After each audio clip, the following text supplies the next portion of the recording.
जाए कि आप आज सभी की निगाहें सिर्फ टिकी है तो इसी चीज में कि आखिर आम आदमी पार्टी का प्रदर्शन कैसा रहता है, बीजेपी का प्रदर्शन कैसा रहता है और कांग्रेस का प्रदर्शन आखिर कैसा रहता है।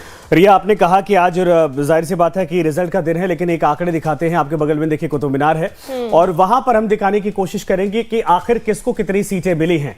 आप इन आंकड़ों को देखिए, बीजेपी अभी भी 2 पर आगे है, लेकिन आप और आईएनसी यानी कि कांग्रेस का भी खाता खुलता नहीं दिख रहा और यह दिखा रहा है कि भारतीय जनता पार्टी के लिए ये एक शुभ संकेत के तौर पर शुरुआती दौर में जो रुझान है वो आते दिख रहे हैं। हमारे साथ जो मेहमान जुड़े हैं वो इस वक्त डॉक्टर अमीन इस वक्त हमारे साथ मौजूद है, लेकिन साथ में कमलेश और शालिनी भी ग्राउंड से लगातार स्थिति को साफ करती जा रही हैं। अब देखते हैं कि क्या वाकई में ग्राउंड पर स्थितियां बदल गई हैं।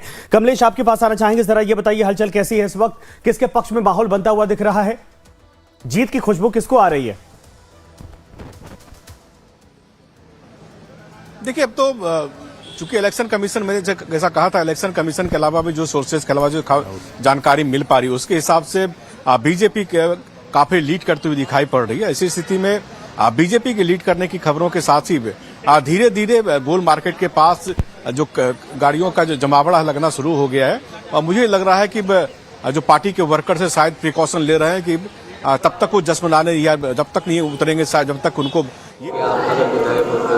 मिल्कीपुर के विकास में हम लोग कोई कोर कसर नहीं छोड़ेंगे और वहाँ के जो सरकार द्वारा जन कल्याणकारी योजनाएं चलाई जा रही हैं, समाज में खड़े अंतिम पायदान पर खड़े व्यक्ति तक हर सुविधा पहुँचाने का काम किया जाएगा और वहाँ के विकास में कोई कोर कसर हम लोग नहीं छोड़ेंगे।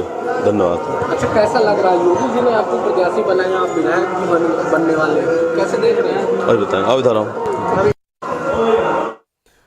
रिया, ये मिल्कीपुर के उम्मीदवार थे चंद्रभानु और उनके बयान हम सुना रहे थे। उनकी तरफ से कहा जा रहा है कि अब तो कुछ देर बाद साफ हो जाएंगी चीज़ें, हम जीत रहे हैं यहाँ पर क्योंकि हमने मेहनत की है और जनता ने इस बार भरोसा किया है बीजेपी का। लेकिन हमारे जो सहयोगी हैं उनके पास भी चलने की कोशिश करते हैं।